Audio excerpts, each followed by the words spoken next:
오늘은 마르틴 루터가 부패하고 타락한 그 당시 로마 가톨릭 교회 한거에서 비텐베르크 성당 문 앞에 95개 조항을 붙여서 종교개혁을 시작한 지 500년 되는 그런 주일입니다. 흔히 이 사건은 세계사 시간에도 학생들에게 가르쳐집니다. 시험에도 자주 나오는 문제입니다. 종교개혁의 원인이 무엇입니까? 이렇게 물으면 꼭 이 세 가지를 답해야 정답이 됩니다. 먼저는 성직자들의 성적인 타락, 니콜라이탄이라고 하죠. 성경에 니골라당이라고 하는 말씀 나오죠. 그 당시 성적으로 부패했던 그런 무리들을 이르는 말입니다. 둘째는 성직매매, 영어로는 시모니 이렇게 써야 합니다. 그 당시 성직은 매매되었습니다. 베드로가 말씀을 전하고 능력을 행하고 있을 때 시몬이라고 하는 마술사가 그걸 돈을 주고 살려고 했다는 그런 말에서 시몬이라고 하는 말이 성직매매라고 하는 단어로 사용되고 있습니다. 가장 직접적인 종교개혁의 원인은 세 번째죠. 바로 면죄부, 인덜전스라고. 그래서 이 셋을 딱 써야만 정답입니다. 그 당시 교회는 진리를 잃어버리고 있었습니다. 믿음 대신에 돈을 주고 면죄부를 사면 죄를 사함받는다고 믿었습니다. 은혜 대신에 인간의 노력과 행위를 강조했습니다. 하나님 말씀의 권위 대신에 교황의 말이 우위를 차지하고 있었습니다. 그래서 루터는 오직 믿음, 오직 은혜, 오직 말씀을 강조하면서 이 종교개혁의 불길이 요원의 불길처럼 온 땅에 퍼져갔습니다. 그렇게 시작된 교회를 개혁교회라 이름합니다. 흔히들 개신교라고 말합니다. 그러나 500년 전에 한번 개혁되었다고 완전히 개혁되었을까요? 그게 아닙니다. 개혁교회의 특징은 계속해서 개혁하는 교회라는 뜻입니다. 개혁교회는 항상 개혁하는 교회를 말합니다. 그래서 모든 언어, 모든 민족들, 다 그리스도를 믿는 사람들은 이 한 가지 명제를 너무너무 좋아합니다. 개혁교회는 항상 개혁하는 교회를 말합니다. Ecclesia reformata semper reformanda est. 개혁교회는 항상 개혁하는 교회다. 이것은 모든 개신교인들이 기억해야 할 말입니다. 500주년을 맞은 개혁교회 성도로서 우리는 어떤 개혁을 해야 합니까?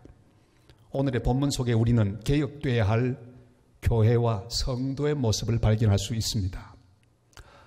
화려한 예루살렘 성전에 여러 아름다운 문들 가운데 가장 뛰어난, 이름조차도 미문, 아름다운 문이라고 하는 문 앞에는 한 나면서부터 걷지 못하는 자가 앉아 있었습니다.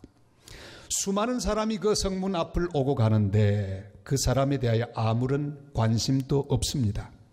마치 종교개혁이 일어나던 때 백성들은 도탄에 빠져 있는데 교회는 성 베드로 성당 건축을 위하여 혈안이 되어 있던 모습과 마찬가지입니다.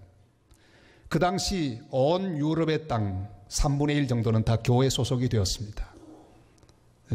백성들이 농사하는 그 모든 농사의 한 70% 이상이 세금이나 다른 여러 가지 명목으로 교회에 바치는 그런 일들이 있었습니다. 나면서부터 걷지 못하던 이 사람의 모습 역시 답답합니다. 하나님께 예배하는 성전 앞에 있지만 하나님과는 전혀 상관이 없습니다. 그의 목적은 오직 하나, 돈을 구걸하는 것밖에 없었습니다. 돈을 버는 일이 그의 목적이었습니다. 그는 단 한 번이라도 성전 안으로 들어갈 생각을 하지 않았습니다. 그는 일어날 힘이 없었습니다. 교회는 그를 일으킬 능력이 없었습니다. 힘없는 성도나 힘없는 교회나 똑같습니다. 사람에 대해 관심이 없는 교회나 하나님에 대하여 관심이 없는 성도나 피장파장입니다. 이런 상황을 성경은 이렇게 기록하고 있습니다. 2절 말씀 다 같이 읽겠습니다. 나면서 못 걷게 된 이를 사람들이 메고 오니 이는 성전에 들어가는 사람들에게 구걸하기 위하여 날마다 미문이라는 성전 문에 두는 자라. 아멘. 그런데 놀라운 일이 일어납니다. 새로운 교회, 새로운 공동체, 새로운 모습의 교회가 여기 보여지고 있습니다. 구태의연한 유대 종교로는 희망이 없습니다. 힘없는 유대교로는 할 수 없는 일입니다. 새로운 교회 모습이 등장합니다. 바로 베드로와 요한의 등장입니다. 예수 그리스도의 이름과 권세와 능력을 가진 교회가 시작되는 것을 보여주고 있습니다.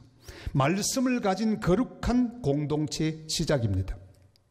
희망을 가진 교회의 시작입니다. 이렇게 시작되고 있습니다. 베드로와 요한은 미문 앞에 있는 그 앉아있는 사람을 보고 말합니다. 우리를 보라.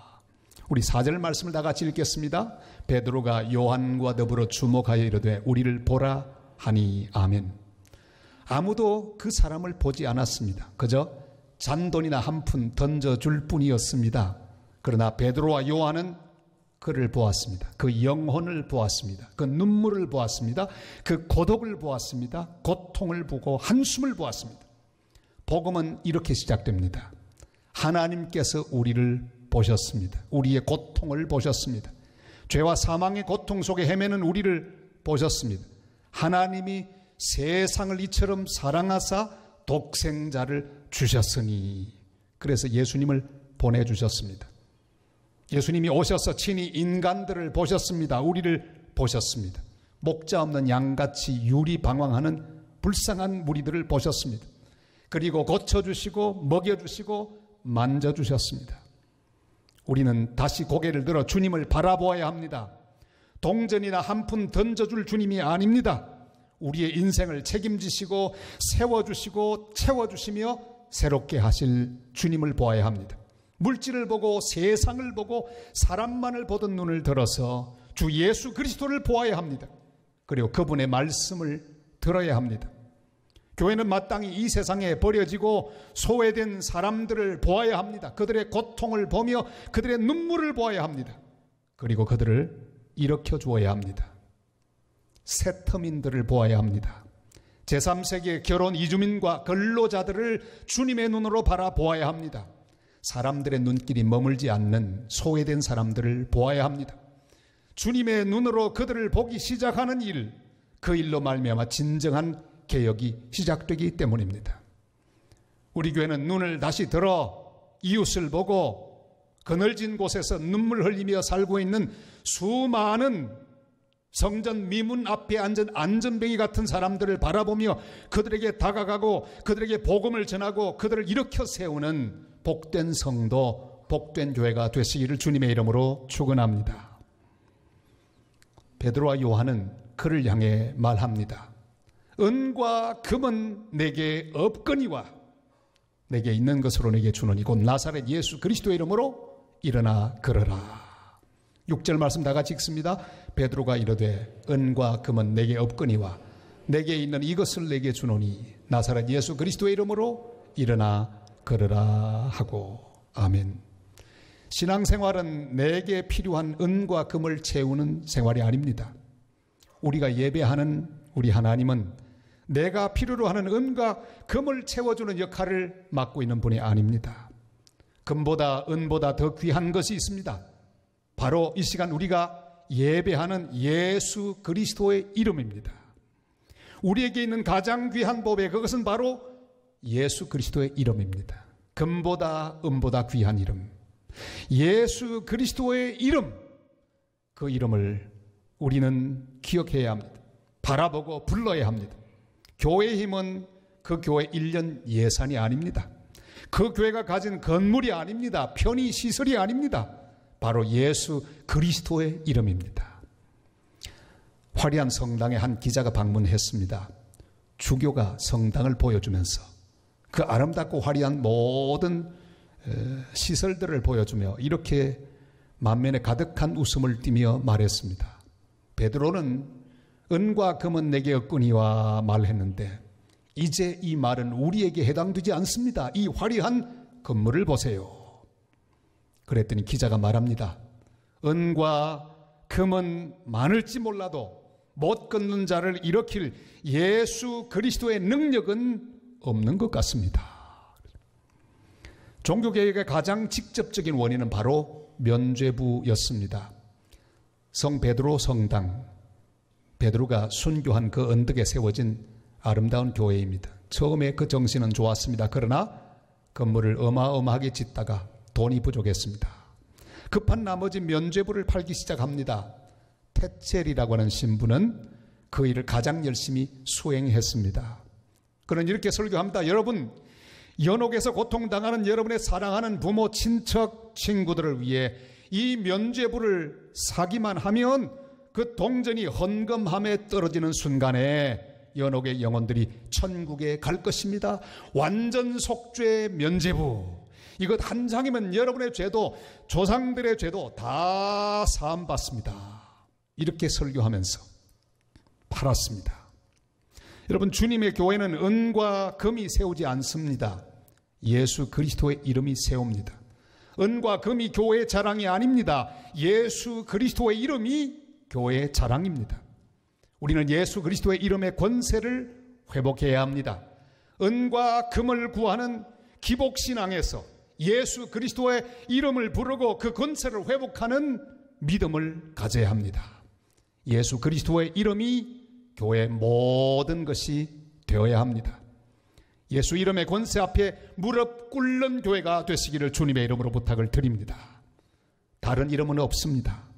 오직 예수 그리스도 밖에는 없습니다. 어떤 사람의 이름이 권세를 가진 교회가 되면 곤란합니다. 저는 지금도 어떤 교회에 들어가다가 글자를 보고 받은 충격을 잊을 수가 없습니다. 잘 지어진 교회 건물 앞에 이 교회는 아무개 헌금으로 지어진 교회입니다. 깜짝 놀랐습니다. 귀한 헌금을 들여 귀한 교회를 세웠습니다. 그러나 그 교회에 들어가는 사람이 그 이름을 기억하면 되겠습니까? 천국에서 상을 받으실 것입니다. 그러나 교회의 가장 중요한 이름은 예수 그리스도. 사람이 드러나면 그때부터 잘못되기 시작합니다. 아무리 능력 있는 사람이라도, 아무리 돈 많이 가진 사람이라도 그 사람의 이름이 중요한 이름이 아니기 때문입니다. 은과 금을 자랑하거나 의지하는 교회가 되지 말고 오직 예수 그리스도의 이름으로 세워지는 복된 교회, 복된 성도 다 되실 수 있기를 주님의 이름으로 축원합니다. 베드로는 말합니다. 나사렛 예수 그리스도의 이름으로 일어나 걸어라. 이 선포를 했을 때 그 병자는 일어났습니다. 변화가 일어났습니다. 개혁이 일어났습니다. 늘 앉아있던 그가 벌떡 일어났기 때문입니다. 예수의 이름으로 선포했을 때 이 역사는 일어났습니다. 권세가 나타났습니다. 말씀이 회복되었습니다. 주 예수 그리스도의 말씀이 선포될 때 역사는 일어납니다. 종교개혁은 바로 말씀 회복 운동입니다. 그 당시에 모든 예배는 라틴어로 드렸습니다. 아까 제가 말했던 개혁교회는 항상 개혁되는 교회라 그 말이 라틴어입니다. 에클레시아 레포르마타 셈페르 레포르만다 이게 라틴어입니다. 이런 말로 예배를 드렸습니다. 사람들이 알아들을 이 말 만무입니다.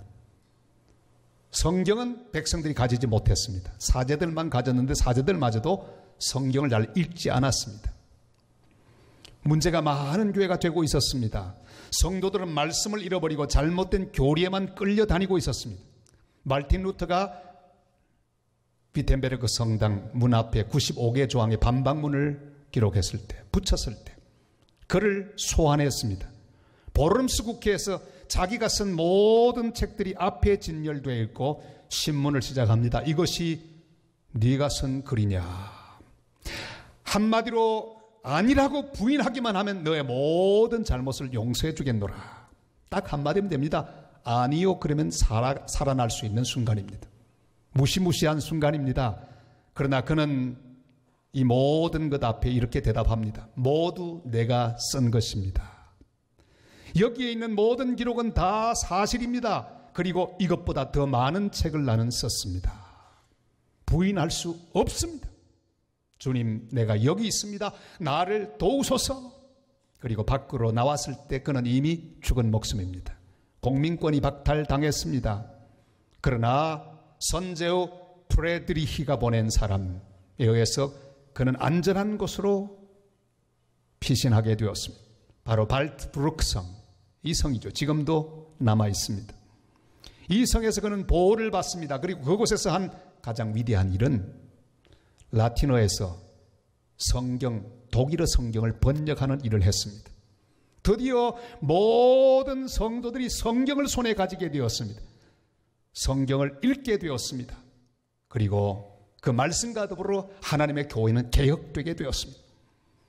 우리는 다시 말씀으로 돌아가야 합니다. 오직 말씀으로 말미암아 일어날 수 있기 때문입니다. 베드로는 그 병자를 말씀과 함께 잡아 일으켰습니다. 그리고 그 병자는 발과 발목에 힘을 얻었습니다. 그리고 일어서서 걸음에 함께 성전으로 들어갔습니다.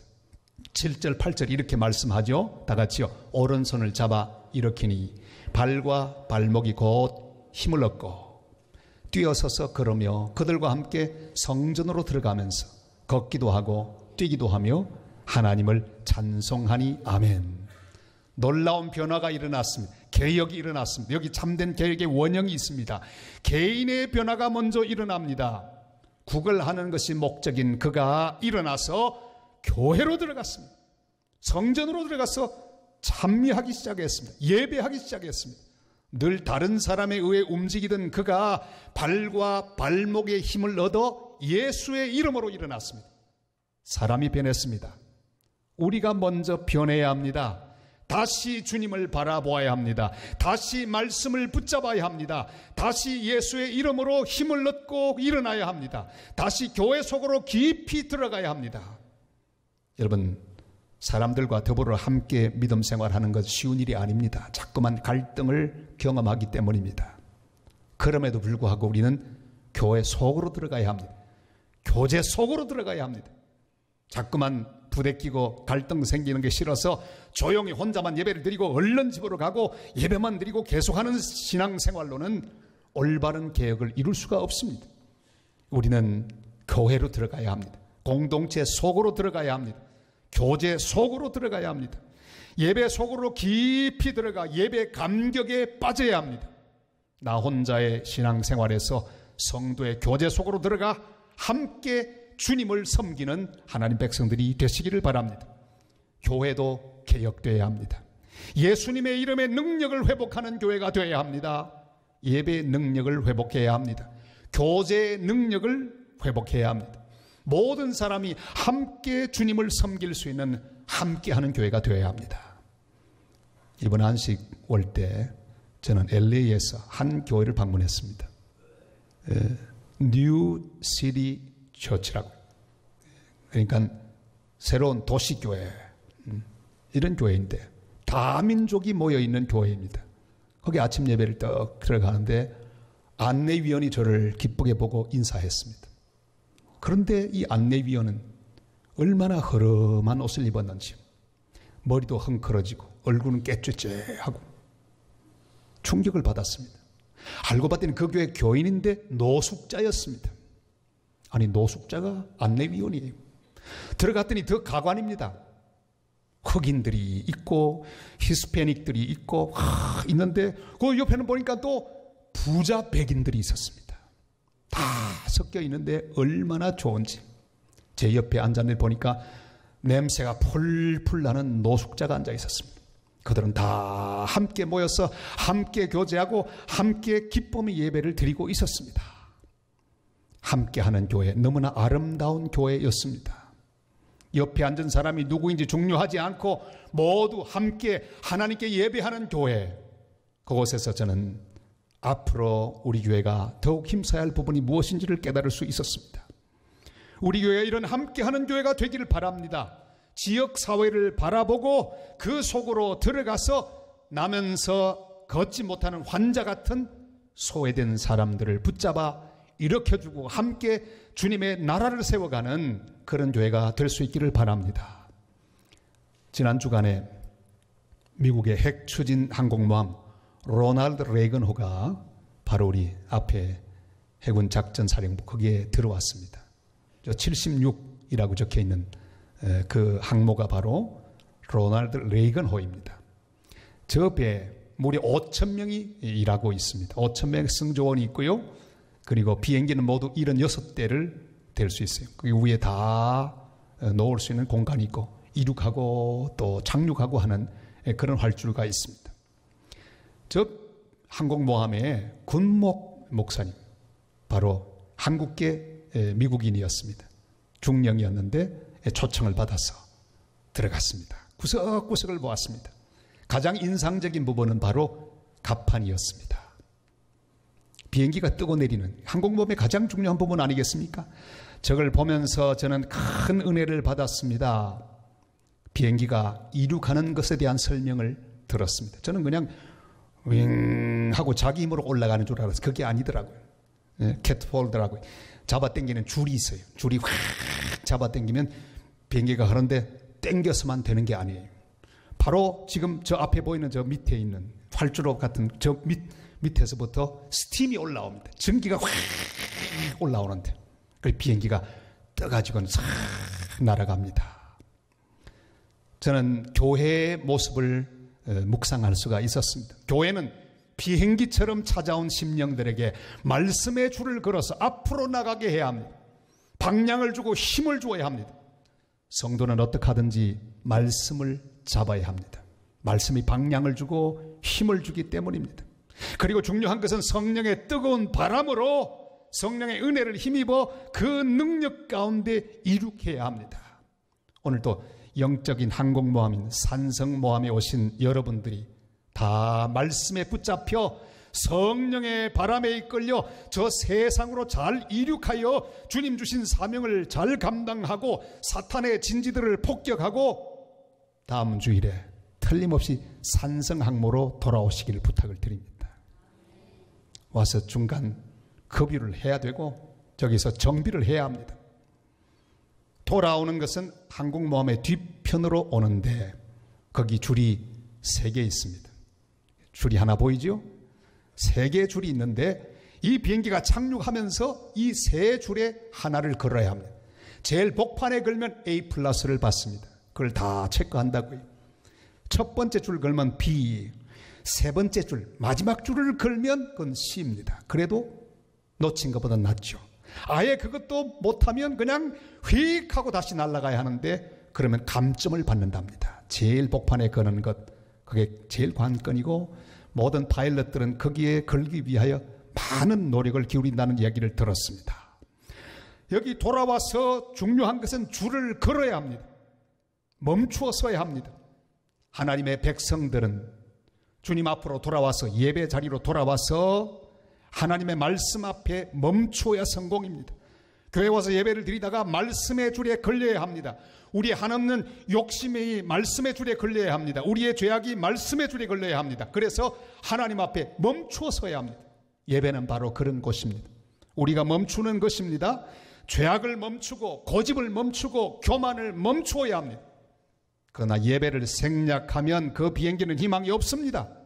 교회는 바로 성도로 하여금 잘 이륙해서 세상 속에서 승리하도록 비상하게 할 책임도 있지만 성도로 하여금 잘 멈추게 하는 책임도 있습니다.